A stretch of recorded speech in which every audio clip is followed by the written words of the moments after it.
ॐ भूर्भुवः स्वः तत्सवितुर्वरेण्यं भर्गो देवस्य धीमहि धियो यो नः प्रचोदयात्। ओम शांति शांति शांति। आज मैं आपके सामने उपनिषद के बारे में बतलाना चाहता हूँ। उपनिषद किसको कहते हैं, इनका क्या महत्व है। उपनिषद जो हैं वेदों से निकले हुए हैं। वेदों का जो अंतिम भाग है जिसमें ब्रह्म विद्या या आत्म विद्या का कथन किया गया है, उस भाग में से निकले हुए जो ग्रंथ हैं उनको हम उपनिषद कहते हैं। गिनती में 108 कहे जाते हैं, लेकिन 11 उपनिषद जो हैं महत्वपूर्ण हैं। उपनिषदों का जो दूसरा नाम है रहस्य विद्या बतलाया गया है। अब ये रहस्य विद्या क्यों कहते हैं? क्योंकि जो चीज़ें हमें आँखों से दिखाई देती हैं, हमारी ज्ञानेंद्रियों से जो प्रकट होती हैं भिन्न भिन्न रूप में, तो वो तो हम देख लेते हैं, लेकिन आत्मा परमात्मा जो आत्म विद्या है इसके बारे में लोगों को ज़्यादा पता नहीं है, क्योंकि वो आँखों से या इंद्रियों से उनका ज्ञान प्राप्त नहीं होता है। इस विद्या की प्राप्ति के लिए हमें बहुत ही अलग ढंग से जाना पड़ता है, इसलिए इसको हम रहस्य विद्या कहते हैं। क्योंकि इसमें सब कुछ अप्रत्यक्ष रूप से है, प्रत्यक्ष रूप में नहीं। आत्मा को हम देख नहीं पाते हैं, आत्मा एक शक्ति है, उसको हम देख नहीं पाते हैं। तो इस प्रकार इसको रहस्य विद्या कहा गया है। देखो, ये वैसे भी रहस्य में इसलिए है कि इसको जानने के लिए किसी एक इंसान ने कभी जो है खोज नहीं कर पाया है। ये अलग अलग व्यक्तियों ने इसके बारे में बहुत से रहस्य प्रकट किए हैं। एक व्यक्ति ऐसा नहीं हो सकता है और उस व्यक्ति का जो मत है वो सर्वमान्य नहीं रहा है। इस रहस्य विद्या को जानने का अधिकार प्राप्त करने के लिए हमें नचिकेता के समान सर्वस्व त्याग करना पड़ेगा। उपनिषदों में उस काल की अध्यात्म एवं दर्शन संबंधी सामग्रियों के भव्य चित्र ही नहीं सजाए गए हैं, प्रत्युत भारतीय जीवन दर्शन के सभी पहलुओं का गंभीर विवेचन भी उनके अंदर किया गया है। मानव जीवन में ही नहीं, इस निखिल विश्व में व्याप्त सत्य की जिज्ञासा एवं उसके अन्वेषण के लिए उपयोगी साधना की ऐसी उत्कट उत्कंठा उसमें व्यक्त है जो विश्व के विस्तृत वांग्मय में अन्यत्र दुर्लभ है। मानवीय प्रतिभा एवं पहुंच का इनसे बढ़कर कोई दूसरा उदाहरण इस रूप में अभी तक नहीं बन सका है। ये जो उपनिषद हैं ये सारे हमारे ऋषि महर्षि और महात्माओं के द्वारा इनका संकलन किया गया है, इनकी रचना की गई है।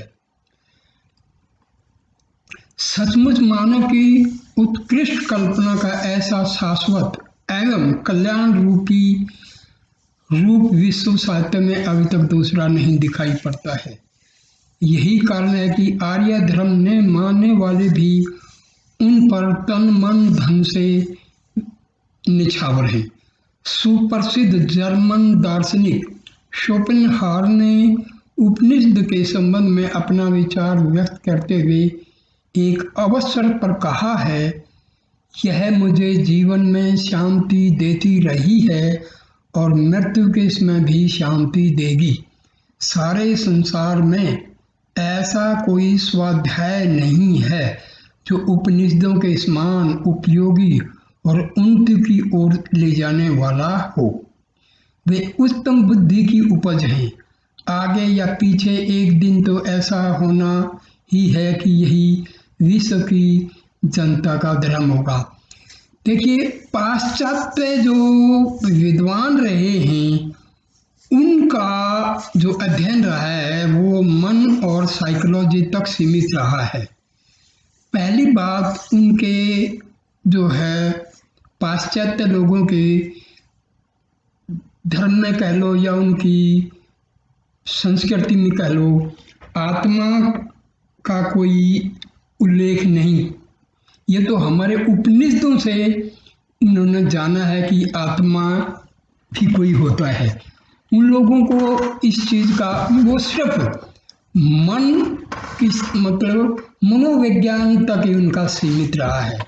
मनोविज्ञान और अध्यात्म में बहुत फर्क है, क्योंकि मन से जो हम मन का जो विज्ञान है उसको मनोविज्ञान कहते हैं, और जो आत्मविद्या है ये हमारी आत्मा से संबंधित है।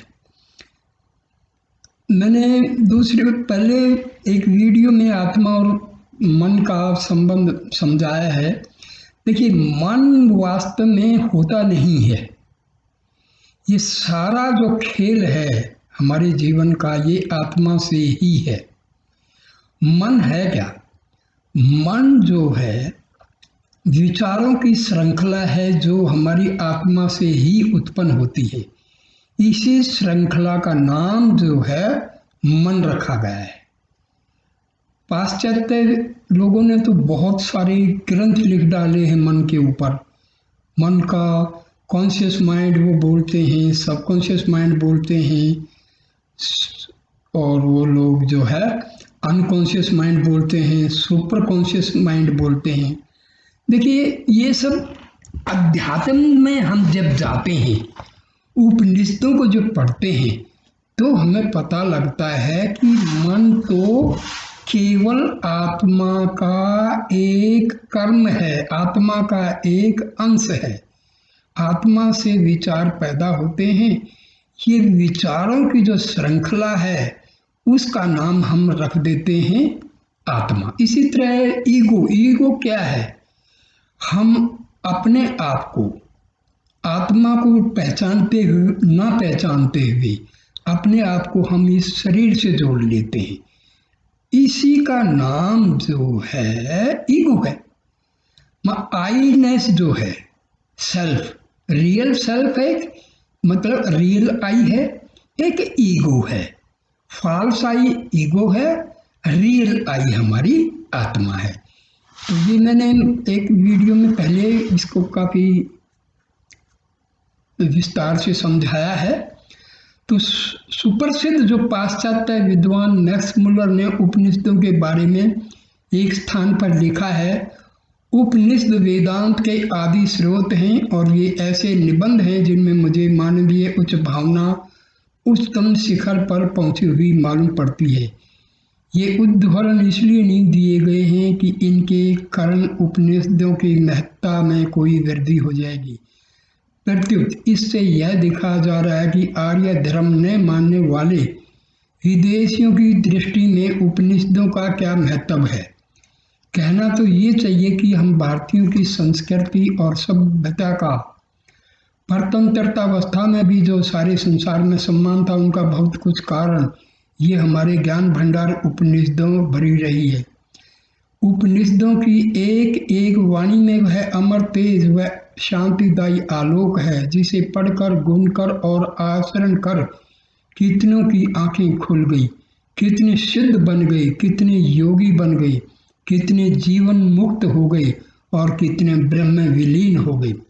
सहस्रों वर्षों से सरस्वती के यह आलोक में प्रसाद अकिंचनता में भी, कुबेर की समृद्धि अथवा भौतिक अभाव में भी आध्यात्मिक शांति की निधि लुटाते चले आ रहे हैं।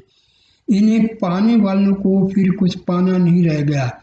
कल्पद्रुम के नीचे पहुंचकर कामनाओं का उदय हो ही कैसे सकता है। इसमें मैक्स मुलर का जो जिक्र आया है, मैक्स मुलर जर्मनी के बहुत बड़े विद्वान हुए हैं उन्होंने वैसे हमारे जो वेद साहित्य है उसका फायदा कुछ नहीं किया ज़्यादा।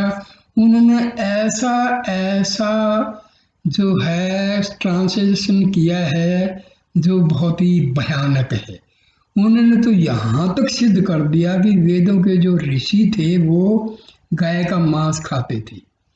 तो भाई ऐसा है, हमारे भारतीय जो विद्वान है वो इन लोगों का पता नहीं क्यों जो है जिक्र करते हैं। इन लोगों का उद्देश्य हमारे जो संस्कृति है उसका कोई बढ़ाने की नहीं सोची, उसको गिरा किस प्रकार हमारे जो वैदिक ज्ञान है इसको नीचा दिखाया जाए। खैर ये मैं किसी और वीडियो में बताऊंगा कि किस प्रकार पाश्चात्य लोगों ने हमारा कितना संस्कृत का जो भंडार है ग्रंथों का उसको तुम लोगों ने फूंक डाला था। सारा संस्कृत का जो साहित्य है वो अवेलेबल भी नहीं है। महर्षि दयानंद जब वेदों का भाष्यकार लिख रहे थे तो उनको जर्मनी से मंगाने पड़े थे वेद। कितनी विडंबना है। तो चलिए आगे देखते हैं क्या बोल रहे हैं हम। उपनिषद शाश्वत ज्ञान की अक्षय भंडार है। ये निरंतर का ज्ञान है, ये सीधा परमात्मा का दिया हुआ ज्ञान है। सारे संसार में ऐसा कोई दर्शन नहीं, ऐसी कोई विचारधारा नहीं है जो इनसे प्रभावित नहीं हुई है।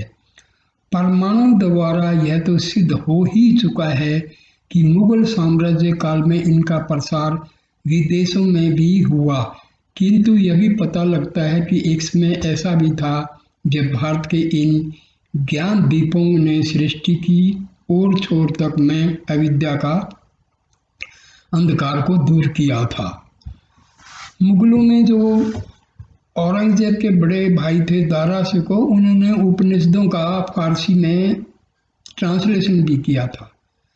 भारतीय विद्या तथा संस्कृति की तो ये मूल स्रोत ही रही हैं। ऐसा कोई दर्शन, चाहे वह आस्तिक हो या नास्तिक, ऐसा कोई शास्त्र, ऐसा कोई तर्क नहीं है जो उपनिषदों की अमर वाणियों से निकले हुए न मालूम पड़ते हों। सारी युक्तियां, सारे तंत्र, समूचे प्राण, संपूर्ण पदार्थ, विज्ञान की विभिन्न धाराएं, विद्या की समस्त श्रेणियां, अधिक क्या मानव जाति के सुख शांति के सारे उपाय इन्हीं काम धैन्यों की कृपा से प्राप्त होते दिखाई पड़ते हैं। इस प्रपंच में जगत में जो भी दुख, दैन्य, दारिद्र्य, पाप, संताप हैं, उन सब को समाप्त करने के लिए उपनिषद कल्पद्रुम के समान है। ऐसी कोई विद्या या कोई कला नहीं है जो इनमें ना हो।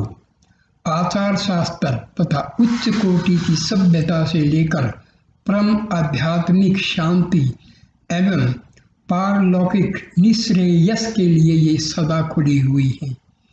इनमें वर्णित विद्याएं कल्पना की ऊंची और मीठी उड़ान मात्र नहीं है, एक सभ्य एवं समुन्नत जाति की सहस्रों वर्षों की गहरी अनुभूतियों का उनमें रस घुला हुआ है और वे पारमार्थिक दृष्टि से क्रियात्मक हैं।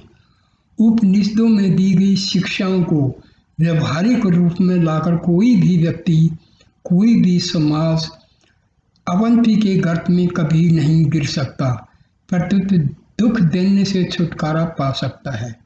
विद्वेष व घृणा की आग से उसे कोई भय नहीं हो सकता और न भौतिक अभाव के कारण उसे दर दर भटकना ही पड़ेगा।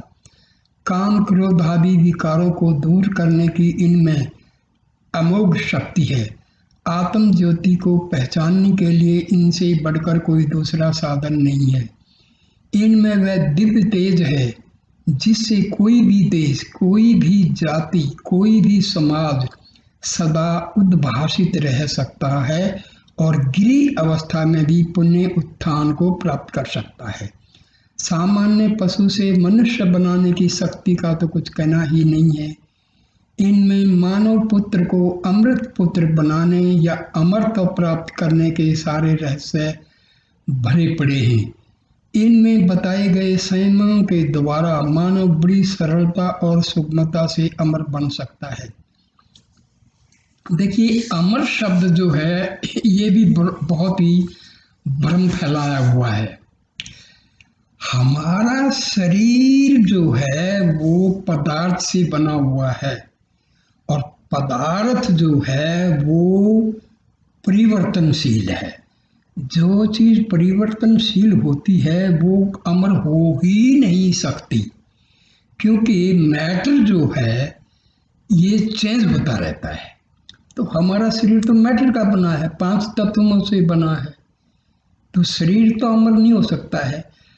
अमर जो शब्द है वो आत्मा के साथ जुड़ा हुआ है, क्योंकि आत्मा का कोई जन्म नहीं, आत्मा की कोई मृत्यु नहीं, आत्मा अमर है। तो अमर शब्द जो है ये हमारी आत्मा से संबंध रखता है, ना कि शरीर से। तो लोग उन कहानियां बड़े बड़े कहते हैं कि भाई ये फला फला फला और अमर हो गए। अमर का मतलब क्या होता है? जिन्होंने आत्म साक्षात कर लिया, ब्रह्म का दर्शन हो गया, तो उनको अमर कहा जाता है, ना कि शरीर से। ये बहुत सारी गलत फहमियां हैं जो चल रही हैं, लेकिन अमर का मतलब आत्मा से है, और जिन्होंने आत्मा को पा लिया हम उनको कहेंगे कि वो अमर हो गए। देखिए,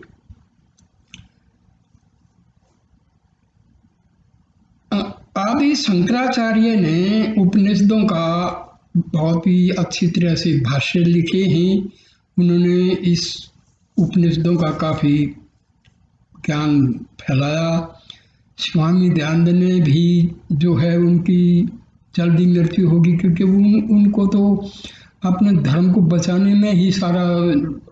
अब रिसेंट टाइम में जो हैं महर्षि रमन जो हैं, उन्होंने उपनिषदों की एक एक बात को अपने जो है ज्ञान से, अपने एक्सपीरियंस से, अपने अनुभव से एक एक उपनिषदों में जो लिखा है उसको सिद्ध किया है।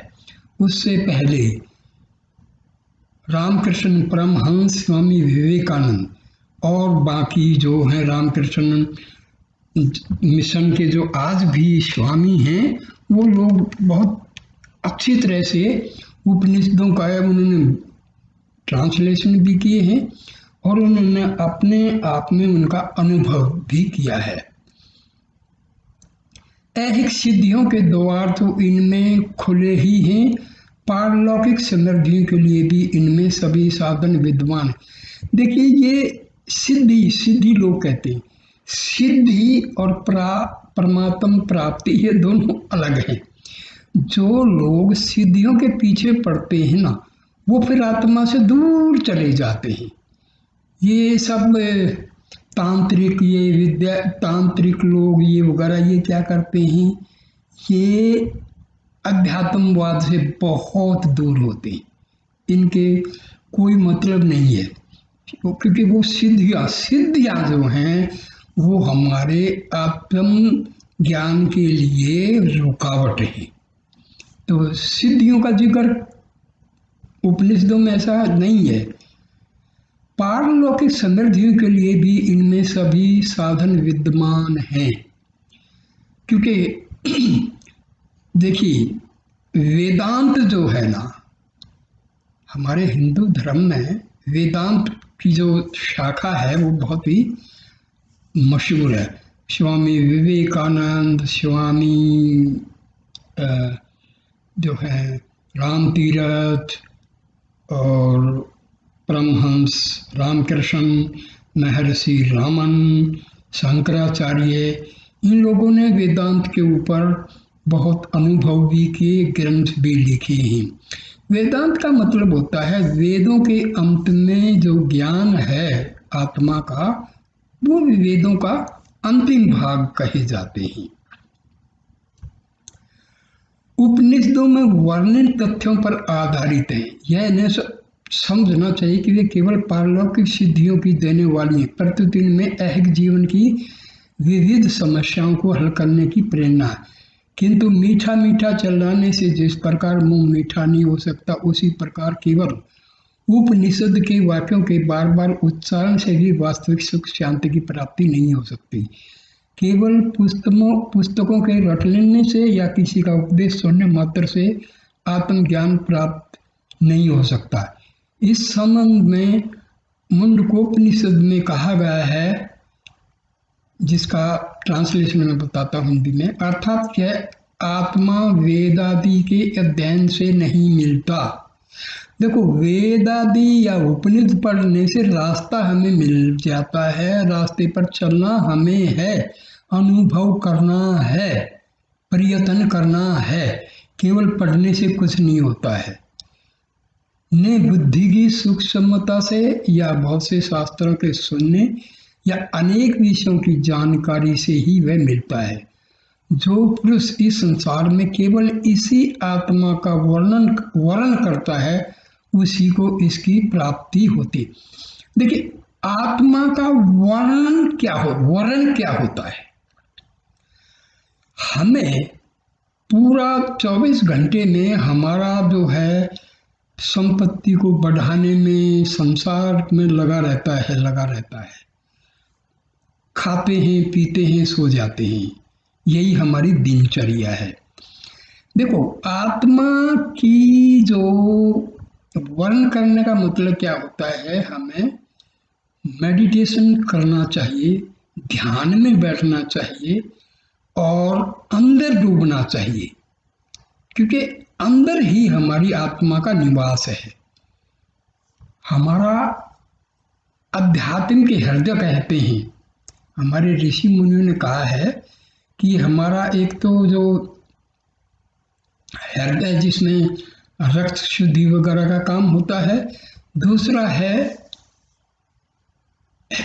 हृदय है जिसमें अध्यात्म मतलब आत्मा रहती है, स्पिरिचुअल हार्ट उसको बोला जाता है। तो हमें उसमें पहुंचना होता है और हमें कोशिश करके अपने मन को भी उसी में पहुंचा देना होता है। जब हमारा मन हमारी कोशिशों के द्वारा स्पिरिचुअल हार्ट में, जब हृदय में पहुंच जाता है और वो आत्मा में वापिस समाहित हो जाता है, तो हम कहते हैं आत्मज्ञान हो गया, सेल्फ रियलाइजेशन हो गया, आत्म साक्षात्कार हो गया। भाई, ये करने से होता है, ये बहुत मुश्किल है ही नहीं। आसान इसलिए नहीं है क्योंकि हम टाइम जो है इतना मिलता नहीं है कि हम कर पाए। लेकिन भाई, असली यदि ज्ञान प्राप्त करना है तो घंटा 2 घंटा डेली बैठ के जो है अंदर डूबना चाहिए। अंदर डूबने का देखो, ये भी थोड़ी है गलती है। अंदर डूबने का मतलब क्या होता है कि हमारा जो मन है ना, उसकी नेचर है बाह्य गमन, एक्स्ट्रावर्ट होता है हमारा माइंड। हमें इसको अंदर की तरफ, इसकी डायरेक्शन चेंज करनी। मन तो बार बार बाहर जाएगा संसार में, ये इसकी प्रकृति है, ये इसकी नेचर है। हमें प्रयत्न क्या करना है कि आहिस्ता आहिस्ता मनन के द्वारा, कंटेम्पलेशन के द्वारा और अफर्मेशन के द्वारा, विजुअलाइजेशन के द्वारा मन की डायरेक्शन बाहर से हटा करके अंदर की तरफ करना है। मन जो है आहिस्ता आहिस्ता आहिस्ता हमारे अध्यात्म पे, हृदय में जब पहुंच जाता है तो ये अपने स्रोत में, अपने सोर्स में मिल जाता है। तो इसमें भाई करने से होगा। ये मैं जो बता रहा हूँ ना, ये क्योंकि मैं करता हूँ और बहुत ये मुश्किल भी नहीं है, और भाई आसान तो इसलिए नहीं है कि हम करते नहीं। जब हम करते ही नहीं है तो भाई मुश्किल है, लेकिन जब करना शुरू कर दोगे ना, तो केवल आनंद है। शुरू में तो कष्ट होंगे, इसके बारे में मैं बाद में बताऊंगा। अभी तो अपना जो असली विषय उपनिषदों की महत्व क्या है तो उसी पर चलने दो। आत्मा उसी भाग्यशाली को अपना स्वरूप दिखाता है। किसको? जो मैं बता रहा हूँ, जो बैठता है उठ के सुबह 3-4 बजे 2-2.5-3 घंटे बैठ के ब्रह्म वेला में और कोशिश जब करता है ना, तो भाई आनंद है, आनंद ही आनंद है दोस्तों। मुश्किल है जब तक आप कोशिश नहीं करते। कोशिश कर लो, आनंद है। इससे बड़ा दुनिया में कोई आनंद है? आपको बहुत भी आनंद आएगा। देखो, ये मैं उपनिषदों की महत्ता इसलिए बता रहा हूँ कि आप लोगों का जो है ध्यान इस आत्म विद्या की तरफ देखो, हमारे ऋषि मुनियों ने हमारे 4 उद्देश्य बताए हैं जीवन के: धर्म, अर्थ, काम और मोक्ष। देखो, अर्थ मतलब पैसा तो खूब कमाते हैं, गृहस्थ जीवन में सारा जिंदगी खपा देते हैं, ठीक है ना।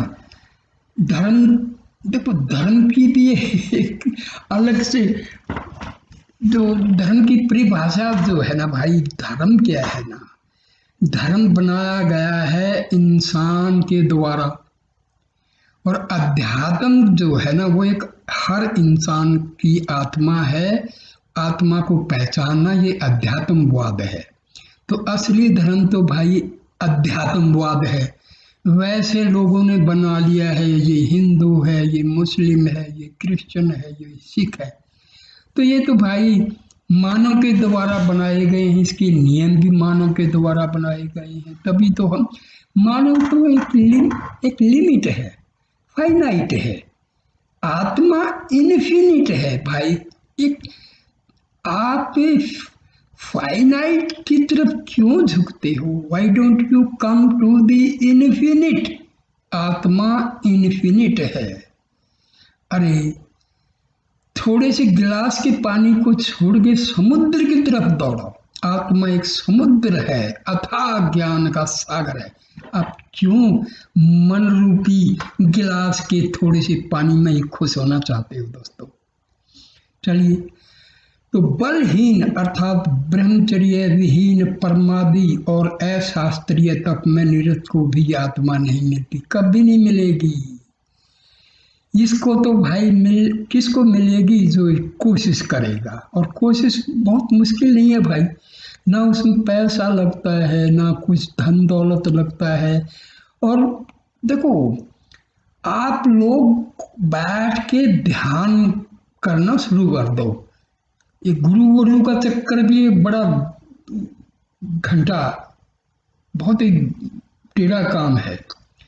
गुरु जो है ना, जो भी आपको अंधेरे से प्रकाश में ले जाए वो गुरु है। और भाई आत्मा से बड़ा कोई गुरु नहीं होता है। हमारी आत्मा के अंदर वेदों का, उपनिषदों का, पूरे ब्रह्म ज्ञान का भंडार भरा पड़ा है। लेकिन भाई हम तो वो ऐसे बस चक्कर काट रहे हैं। हाँ, अमृत का कुआं भरा हुआ है, उसके चक्कर काट रहे हैं। कोशिश नहीं करते कि पी के देखें। खजाना भरा पड़ा है हमारी आत्मा में और हम चक्कर काट रहे हैं। हम सोचते हैं कि इसमें सुख मिलेगा, मकान में सुख मिलेगा, कार में सुख मिलेगा। भाई सुख तो अंदर है, झांक लो, थोड़ा सा झांक लो, नहीं तो भाई पछताना पड़ता है। इसको पाने के लिए मनुष्य को पहले इनके वचनों को सुनो, उसके बाद उन पर पूरा पूरा मनन करो। एकांत में शांत मन से उन पर विचार करो। इसके अनंतर चित्त वृत्तियों को समेटकर अंतर्मुखी बनकर मन में एकाग्र चित्त हो ध्यान धरो। तभी तुम्हें वह महाज्योति, अखंड आनंद और शाश्वत शांति का सरोवर नहाने को मिलेगा। उसे प्राप्त कर लेने पर तुम्हारे हृदय की सब गांठें अपने आप खुल जाएंगी, सारे संशय दूर हो जाएंगी, सभी शुभ अशुभ कर्मों का बंधन टूट जाएगा और तुम जीवन मुक्त बन जाओ। दोस्तों, ये उपनिषदों में लिखा है, मैं सिंपल भाषा में समझा रहा हूं मेरे दोस्तों। मन जो है हमेशा हमें दुनियादारी में भटकाएगा।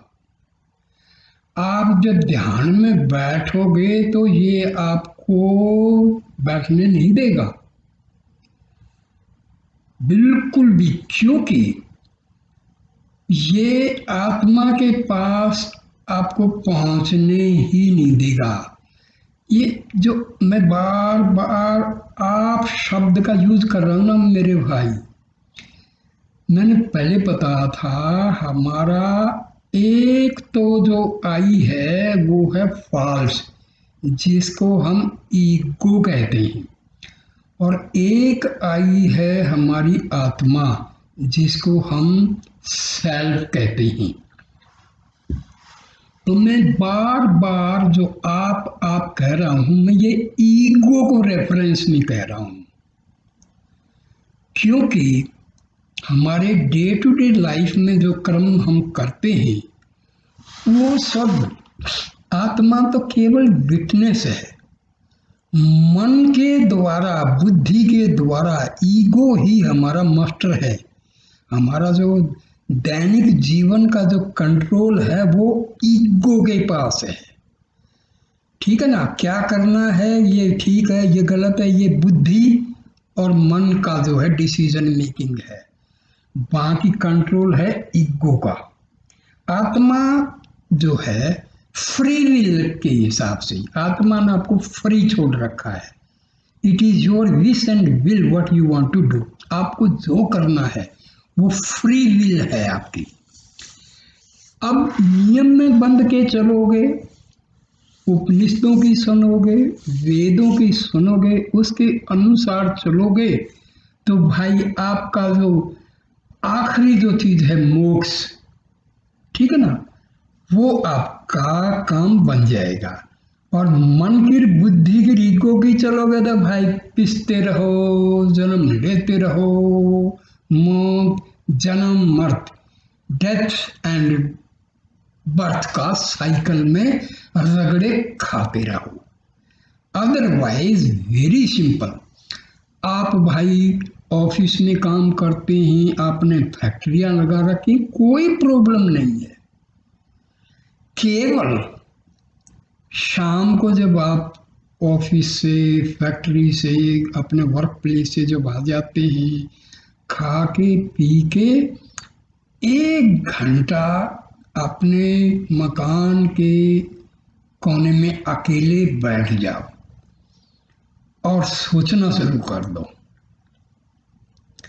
कि मैं कौन हूँ, कहाँ से आया हूँ, क्या करने आया हूँ, मेरा उद्देश्य क्या है, मैंने अपने उद्देश्य प्राप्ति के लिए क्या क्या किया है, कहाँ भटक रहा हूँ।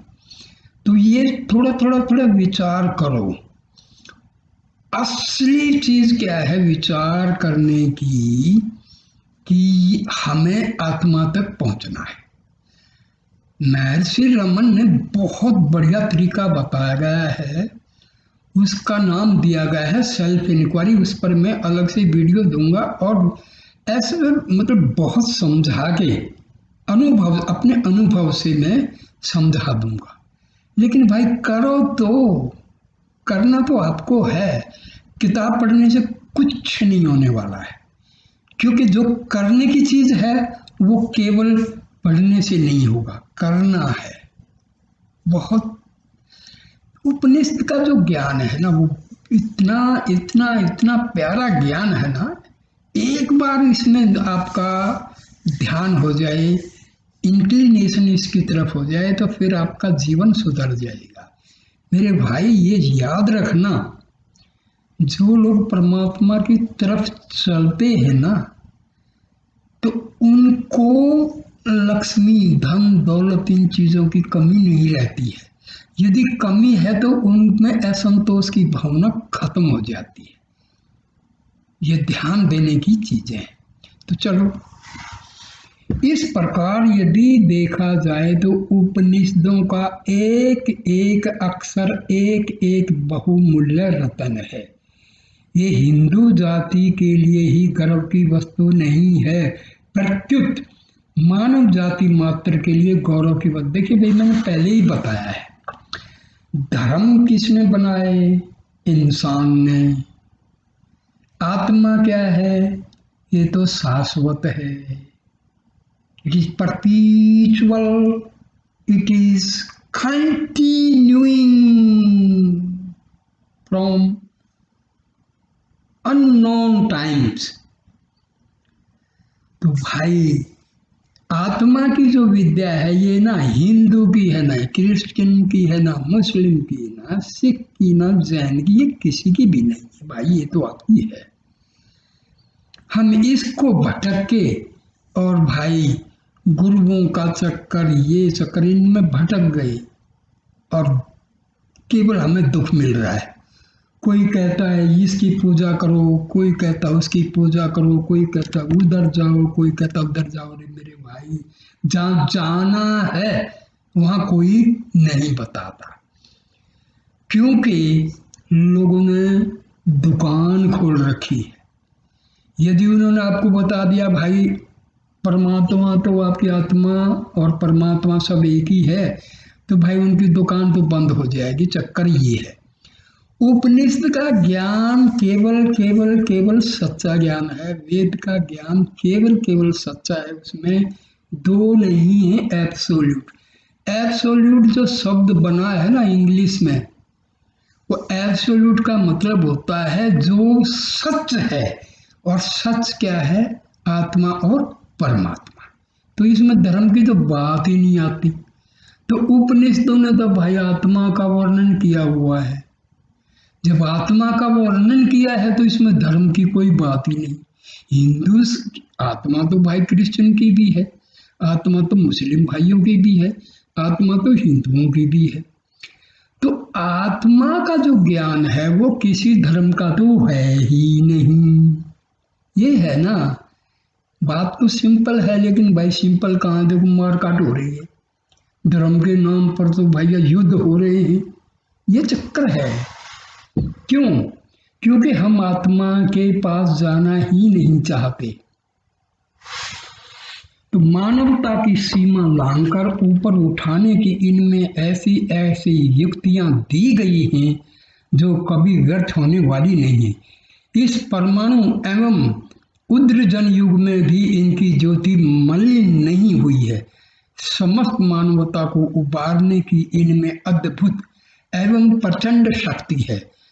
विज्ञान ने अपने चरम विकास में भी समूची प्रकृति पर विजय प्राप्त करने में अपनी हार ही स्वीकार की है, किंतु उपनिषदों के वर्णित तत्वों में समूची प्रकृति मुट्ठी में हस्तगत होती दिखाई गई है। यह कोई भावुकता नहीं है, इसमें वस्तु स्थिति को प्राप्त करने के लिए अपने संकुचित व्यर्थ से ऊपर उठकर सोचना पड़ेगा।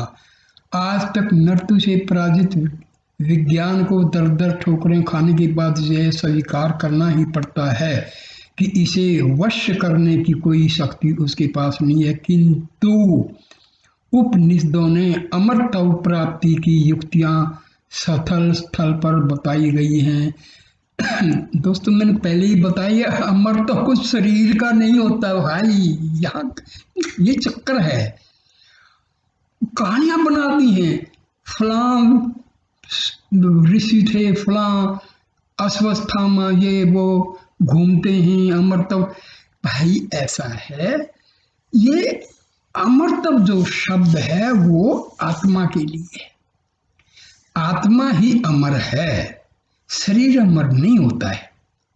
ये हो जाता है जब लोग योग शक्ति से अपना जो सूक्ष्म शरीर है उसको थोड़ा थोड़ा करके अपना जो फिजिकल बॉडी में कन्वर्ट कर सकते, ये है।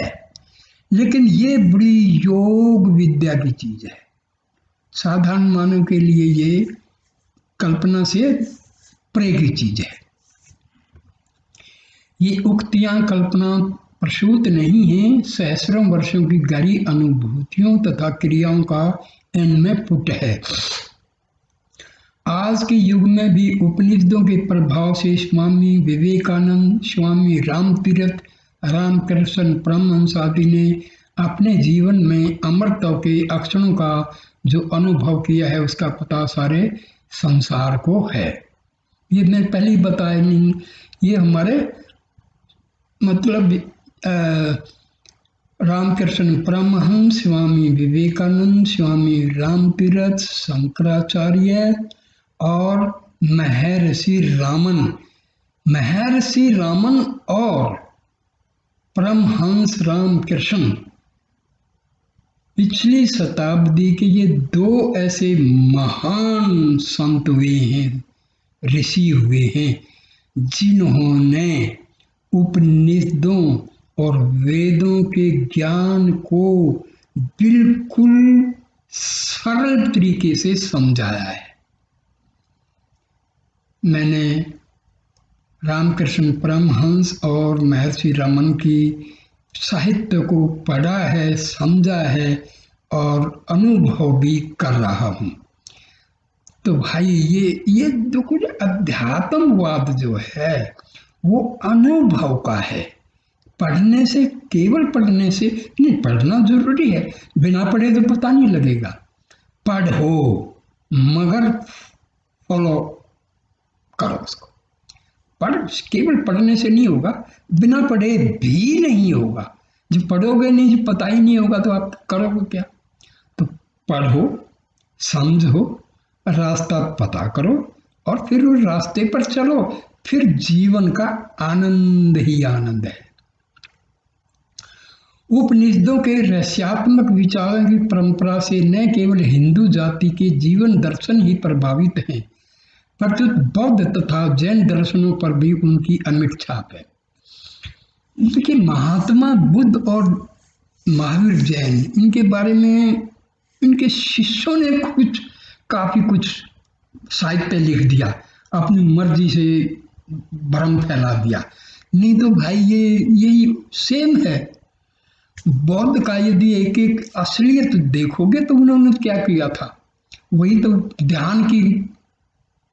ध्यान तो किया था ना, आत्मा का साक्षात्कार तो किया था। लेकिन बाद में उनके शिष्यों ने काफी कुछ लिख डाला है, चलो वो हमारा विषय नहीं है। सूफियों की रहस्य भावना, मुसलमानों का एकेश्वरवाद, कृष्णों की रहस्यवादिता, शोपेनहावर का दार्शनिक विचार, राजा राम मोहन राय के ब्रह्म समाज की मूल भावना, स्वामी दयानंद, कविंदर रविंद्र और योगेंद्र अरविंद की विचारधाराएं उपनिषदों से अत्यधिक प्रभावित हैं। शंकराचार्य, रामानुज, वल्लभ, माधव आदि आचार्य ने तो इन्हीं की पृष्ठभूमि पर अपने सिद्धांतों की अवतारण की है। यह सही है कि इन उपनिषदों की विचारधारा में जीवन के संध्याकाल संन्यास आश्रम के अनुभवों के अमूल्य पवित्र विचार संग्रहित हुए हैं और ये आर्य जीवन के संन्यास आश्रम की स्थिति के प्रतीक हैं। किंतु इससे यह नहीं मान लेना चाहिए कि इनमें लोक जीवन या लोक संग्रह की भावनाओं का जानबूझकर निरादर किया गया है। कहना तो ये चाहिए कि प्रथम के 3 आश्रम का सार तत्व भी इनमें आ गया है। इनके विचार इतने गूढ़, उदात्त और व्यापक हैं कि इनमें सब स्थिति के लोग समान लाभ उठा सकते हैं। यही कारण है कि क्या सब धर्मी, क्या विधर्मी, क्या पौवार्त्य, क्या पाश्चात्य, सभी विचारकों के लिए ये प्रेरणा और स्मृति के स्रोत हैं। व्यापक मानव धर्म और उनके जीवन दर्शन के अक्षेत्र में किसी भौगोलिक रेखा से आबद्ध नहीं हैं और न काल की सीमा रेखा ही इनकी प्रसिद्धि और सनातनता में कोई बट्टा लगा सकी है। ज्ञान और अनुभूतियों का मस्तिष्क और हृदय का इनमें ऐसा मधुर समन्वय है कि कहीं विषमता का कहीं पता।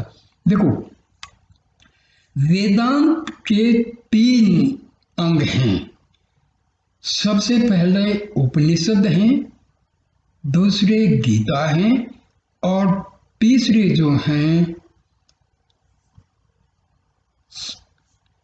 वेदांत दर्शन है। वेद व्यास का जो लिखा हुआ है ब्रह्म सूत्र, जिसको हम वेदांत दर्शन कहते हैं। ये 3 अंग हैं, उपनिषद, गीता और ब्रह्म सूत्र। तो यद्यपि विषय की व्यापकता के कारण सभी दर्शन एवं संप्रदाय अपने मतों की पुष्टि के लिए उपनिषदों का आश्रय लेते हैं, किंतु उत्तर मीमांसा वेदांत दर्शन की ही विशेष विवेचना इनमें की गई है। यही कारण है कि आचार्य शंकर ने अपने मत के प्रतिपादन में स्थल स्थल पर इनका उपयोग किया है। ब्रह्म की व्यापकता, आत्मा की नित्यता, लौकिक सुख की अक्षण भंगुरता, मुक्ति की उपलब्धि आदि विषयों का इनमें प्रमुख रूप से प्रतिपादन किया गया है। यद्यपि वे वास्तव में ज्ञान कांड के समर्थक हैं, किंतु उपासना और कर्म कांड का भी इनमें बहिष्कार या निरादर नहीं किया गया है। आज के विज्ञान युग ने उपासना और कर्म कांड को मानव स्वभाव से कुछ दूर कर दिया है, किंतु ज्ञान का अक्षेत्र आज भी पूर्ववत अबाधित है। इसमें काल कर्म से परिवर्तन की कोई गुंजाइश नहीं है। फलस्वरूप उपनिषदों में परमात्मा, आत्मा, सृष्टि, पुनर्जन्म, स्वर्ग, धर्म, आचार आदि का जो विवरण अथवा परिचय दिया गया है वह आज भी ज्यों का त्यों है। बड़े बड़े वैज्ञानिक विद्वानों के तर्कों और नास्तिकों की शंकाओं को वहाँ फटकने की भी स्थिति नहीं मिलती। यही कारण है कि सनातन हिंदू जाति की रीढ़ विधर्मियों के घोर अनाचारों में भी नहीं टूटी। प्राय शासन की क्रूर श्रृंखलाओं में शताब्दियों तक जकड़े रहने पर भी उसमें जड़ता नहीं आई। लाखों आंधी तूफानों बौंडर के बीच में पड़ने पर भी उसका तेज। देखिए, कुछ देश तो गुलामी के कारण अपनी संस्कृति को खो चुके, क्योंकि संस्कृति उनकी थी ही नहीं। हिंदुस्तान 900 साल तक गुलाम रहा, लेकिन आज भी भारत की हिंदू धर्म की जो संस्कृति है वो आज भी अडिग है। इसको क्यों? क्योंकि वो सच्चे उस पर रास्ते पर थे। हमारे ऋषियों ने जो रास्ता सुझाया है वो निरंतर बहने वाली गंगा की तरह है। व्यापक लोकप्रियता के कारण उपनिषदों की संख्या बढ़ते बढ़ते 200 से भी अधिक बन गई है, किंतु उनमें मुख्य 18 ही हैं, जिनकी गणना स्वामी शंकराचार्य ने अपने भाषा में की है। महर्षि दयानंद ने 11 बताए हैं, महर्षि रमन ने भी 11 ही बताए हैं, और स्वामी विवेकानंद और जो रामकृष्ण परमहंस के जो शिष्य हैं, रामाकृष्ण मिशन के जो स्वामी जी हैं, उन्होंने भी 11 ही बताए हैं। वैसे 108 बोलते हैं, लेकिन प्रमुख जो बिल्कुल ऑथेंटिकेटेड हैं वो 11 हैं। ऐसा मालूम पड़ता है कि ये शेष सारी उपनिषदें शंकराचार्य की बात बनी होंगी। जहाँ तक गंभीरता और विचारों की उच्चता एवं उदात्तता का प्रश्न है, इन परवर्ती उपनिषदों से उपयुक्त 18 उपनिषदों की तुलना नहीं की जा सकती, पर इनमें भी ऐहिक और पारलौकिक सिद्धियों की विवेचना एवं गवेषणा की गई है। 18 उपनिषदों में ईश, केन, कठ, मुंडक, प्रश्न, मांडुक्य, तैत्तिरीय, छांदोग्य, सवेतास्वर आदि के नाम प्रमुख हैं। इनमें से 12 उपनिषदों पर भगवान शंकराचार्य ने अपना सुविस्तृत भाष्य लिखा है। महर्षि पतंजलि ने अपने महाभाष्य में चारों वेदों की शाखाओं की संख्या कुल मिलाकर 1130 बताई है। प्राचीन साहित्यकारों का आग्रह है कि वेदों की जितनी शाखाएं थी उतनी ही संहिताएं भी थी, उतने ही ब्राह्मण और आरण्यक थे और उतने ही कल्पसूत्र और उपनिषद थी, किंतु आज इन सब का कोई पता ठिकाना नहीं है। वो पहले ही बताया था, विदेशियों ने हमारे अच्छे अच्छे जो लाइब्रेरी थी सब जला डाली थी। अड्यार मद्रास की थियोसॉफिकल सोसाइटी ने जो लगभग 200 उपनिषद प्रकाशित की हैं, उनमें से बहुतरे परिवर्तित काल की रचनाएं हैं। उपर्युक्त उपनिषदों जैसी गंभीरता, व्यापकता तथा उदात्तता उनमें नहीं है। उनमें से अधिकांश शैव, शाक्त एवं वैष्णव संप्रदाय की पृष्ठभूमि मात्र बन गई है। उपनिषदों का यह कर्णिक विकास स्पष्ट संकेत करता है किस प्रकार आरंभ में हमारे धर्म और विचारधारा में संकुचित भावना अथवा सांप्रदायिकता का कोई स्थान नहीं था। निखिल विश्व और ब्रह्म जैसे व्यापक प्रश्नों पर ही विचार किया जाता था, परंतु बाद में बढ़ते बढ़ते यह धारा शैव, वैष्णव और शाक्त समुदाय की परिधि में आफर फंस गई और जिसके परिणाम स्वरूप हम विशृंखल बन गए। हमारी ज्ञान गरिमा घट गई, हम ऊपर से नीचे उतरने लगे और आज पहुँचते पहुँचते ऐसी जगह आकर रुक गए हैं कि हमें यह सहसा विश्वास ही नहीं होता कि ज्ञान की ये उज्जवल मणियाँ हमारे ही पूर्वजों के मस्तिष्क से आविर्भूत हुई हैं। शांति की है मंदाकिनी हमारे ही पूर्वजों के विशाल हृदय से प्रवाहित हुई है। प्रगतिवादी अथवा विकासवादी चिल्लाते हैं कि जो कुछ पुराना हो गया है वह सड़ गया है, उन्हें छोड़कर आगे चलो, पीछे की ओर मुख कर हम उन्नति के शिखर पर नहीं चढ़ सकेंगे, आदि आदि। किंतु उन्हें यह सोचने की आवश्यकता नहीं पड़ती कि क्या करोड़ों वर्ष का यह सौरमंडल, यह धरातल, यह हिमवान, यह गंगा यमुना की निर्मल धारा पुरानी हो गई है, इन्हें छोड़ देना ही ठीक है। इनसे पूर्ववत लाभ होने की संभावना अब नहीं रह गई है, वे सब के सब नष्ट कर देने ही लायक हैं। ठीक, यदि कोई प्रगतिवादी यह कहने की हिम्मत कर सकता है कि हाँ ये सब उपेक्षणीय हो गए हैं, तो फिर उसके लिए मानव संस्कृति की ये मूल स्रोत उपनिषद की कूड़ा करकट से ही हो सकती है। परंतु अभी ज्ञान उन्माद का ऐसा कठोर युग शुरू नहीं हुआ है। विज्ञान उद्रजन बन तक पहुंचकर भी बहुत नीचे है। उपनिषदें अभी बहुत ऊंची हैं, उनमें वर्णित जीवन के तत्वों की प्राप्ति अभी विज्ञान से संभव नहीं है। ट्यूबवेल लगाकर हम 10-20 बीघा खेती की सिंचाई भले ही कर लें, पर हरिद्वार का कुंभ अथवा तीर्थराज प्रयाग का संगम उस कूप के तट पर नहीं लगेगा। भीतर घुसकर देखिए इनके रत्नों की कुछ अमल अमंद छवि जो तन मन के संतापों को दूर भगाने में आज भी यथापूर्व है। केवल हमारी आंखें बदल गई हैं, इनमें भी अज्ञान, प्रमाद और अभिमान का चश्मा चढ़ा हुआ है। उसे उतार का हम तनिक निहारें तो सही। अज्ञान और अविद्या में भ्रमते हुए भी अपने को धीर और पंडित मानने वाले मूर्ख लोग नाना कष्टों एवं योनियों में भी उसी प्रकार भटकते और ठोकर खाते फिरते हैं जैसे एक अंधे के पीछे चलने वाले दूसरे अंधे। सत्य की ही इस संसार में विजय होती है, असत्य की विजय कदापि नहीं होती। सत्य धर्म से ही ब्रह्मलोक की प्राप्ति का वह विस्तृत मार्ग देवयान प्राप्त होता है, जिसके द्वारा अपनी कामनाओं को प्राप्त करने वाले महर्षि गण उस परम धाम में गमन करते हैं जहाँ वह सत्य का परम आश्रय परमात्मा निवास करता है। यह आत्मा सर्वदा सत्य से, तपस्या से, यथार्थ ज्ञान से और ब्रह्मचर्य से पाया जाता है। निष्पाप और यत्न में निरंतर रहने वाले लोग इस निष्कलंक और प्रकाश स्वरूप आत्मा को अपने अंतःकरण में ही देखते हैं।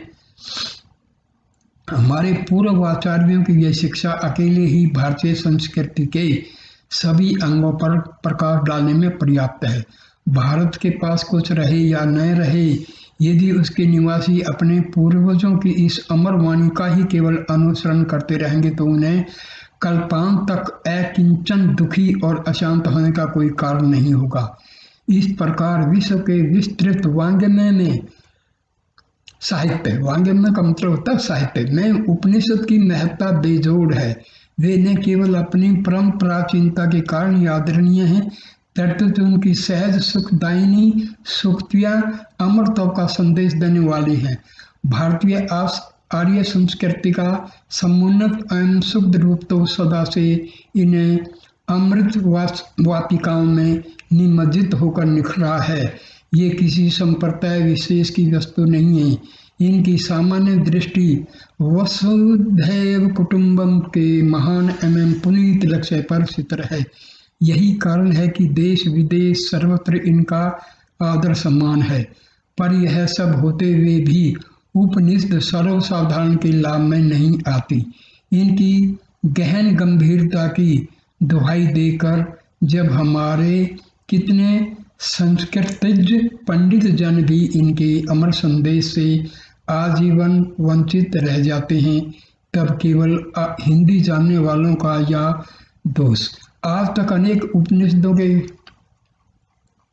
देखो भाई, भाषा इंपॉर्टेंट नहीं है। असली चीज क्या है कि किसी भाषा के द्वारा ज्ञान क्या है, असली चीज ये है।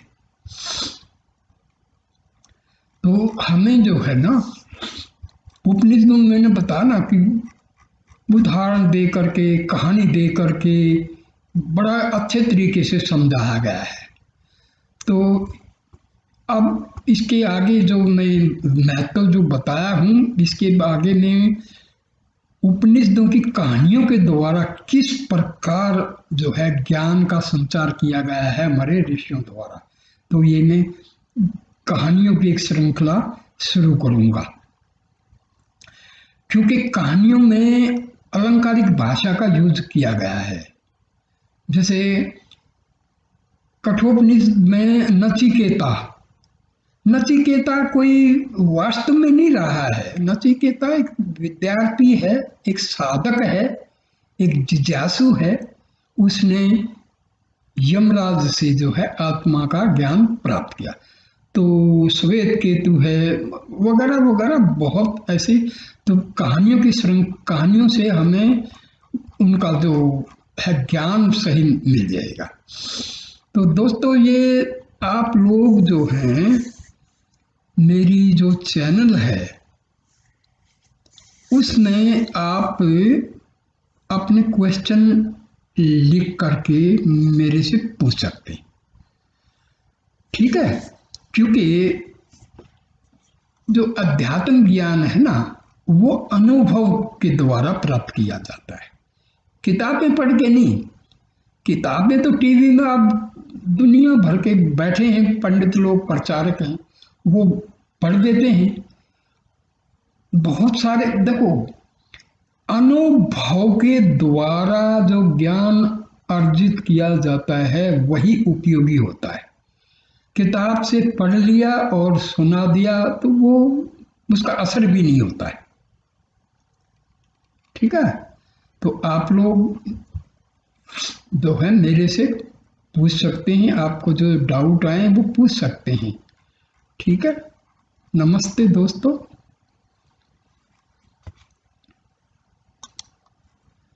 अच्छा, एक कृपा करना, मेरी जो चैनल है जिसमें आपने ये पढ़ा है उसमें कृपा करके आप लोग लाइक, कमेंट और सब्सक्राइब जरूर कर देना। दोस्तों, ये चैनल मैंने इसीलिए शुरू की है कि आज बहुत भ्रम फैला हुआ है, बहुत सारे लोग हैं गुरु बनते हैं। देखिए, एक होता है निष्काम कर्म जिसको हम बोलते हैं, बिना किसी स्वार्थ के सत्य क्या है वो बताना, ये असली निष्काम कर्म है। तो भाई, जो मेरा अनुभव है, जो मैं करता हूँ, पढ़ता हूँ, ध्यान परमात्मा का करता हूँ, उसके अनुभव के आधार पर आप मेरे से अपने डाउट्स पूछ सकते हैं, ठीक है? नमस्कार।